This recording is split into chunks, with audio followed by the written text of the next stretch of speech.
तो आज की जो हॉरर स्टोरी है इसको जब मैंने पहली बार सुना तो मुझे लगा भाई ये तो काफ़ी नॉर्मल है, मतलब इससे कोई क्या ही डरेगा। लेकिन जब मैंने स्टोरी को खुद पढ़ा तो भाई सच में मेरे भी होश उड़ गए। तो ये वाकया है पाकिस्तान के एक लड़के अली का, जिसको अपने शहर से दूर एक पुराना सा घर मिलता है।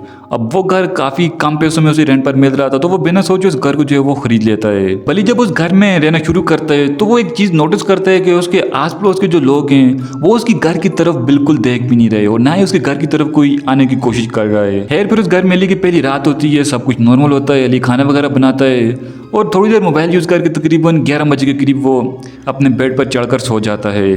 लेकिन जैसे ही रात के 2:45 होते हैं तो अली की अचानक आंख खुल जाती है, क्योंकि उसे अपने रूम में किसी की अजीब सी आवाज़ आती है। अब अली उठकर अपने से इर्द गिर्द देखता है, लेकिन उसे रूम में कोई भी नज़र नहीं आता।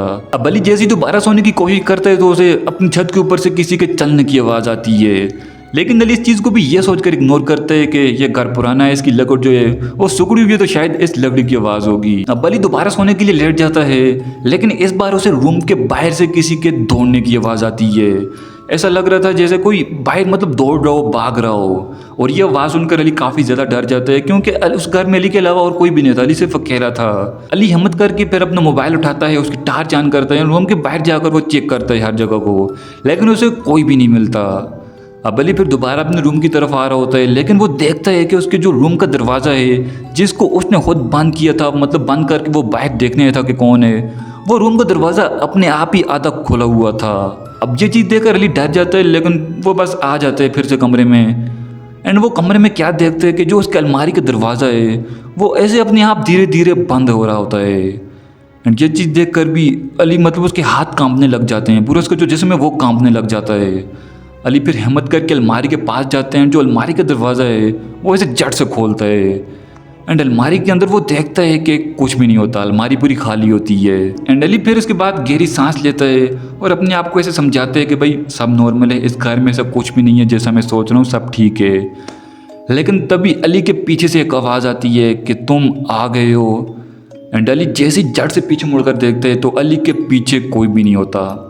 लेकिन इस आवाज़ से अली काफ़ी ज़्यादा डर गए होते हैं कि मतलब घर में अली बिल्कुल अकेला है। तो फिर अली सोचता है कि ये आवाज़ किसकी है, इस घर में कौन है। अब अली के दिमाग में फिर तरह तरह के ख्यालात आते हैं, लेकिन अली बस बिना कोई टाइम जाए कि सीधा उस घर से भाग जाता है, बाहर रहता है, मतलब अपनी पूरी रात जो है वो बाहर ही निकालता है।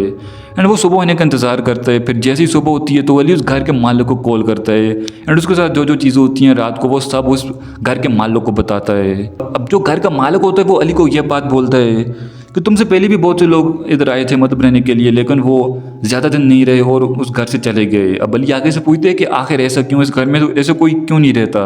और जो घर का मालिक है वो अली को बोलता है कि तुम्हारी तरह भी सब लोग यही कहते हैं कि उनके कान में धीरे से किसी ने यह बात बोली कि तुम आ गए हो, और इसी वजह से उस घर में कोई भी रहना पसंद नहीं करता। मतलब जो भी आता है वो 1 या 2 दिन के अंदर वो घर छोड़कर भाग जाता है। अली भी ये सेम चीज़ करते हैं, अली बिना उस घर को देखे सीधा वहाँ से भाग जाता है और दोबारा उस घर को अली कभी भी मुड़कर नहीं देखता। बाकी पता नहीं ये सब चीज़ें सच हैं या लोगों का फिर वहम है, या फिर सच में उस घर में ऐसी कोई चीज़ है जो किसी दूसरे को रहने नहीं देती। बाकी आप लोग कमेंट में बताना अगर आप अली की जगह होते तो आप क्या करते। वीडियो में इतना ही। वीडियो अच्छी लगी तो वीडियो को लाइक करना, चैनल को सब्सक्राइब करना। मिलते हैं अब किसी अगली स्टोरी में।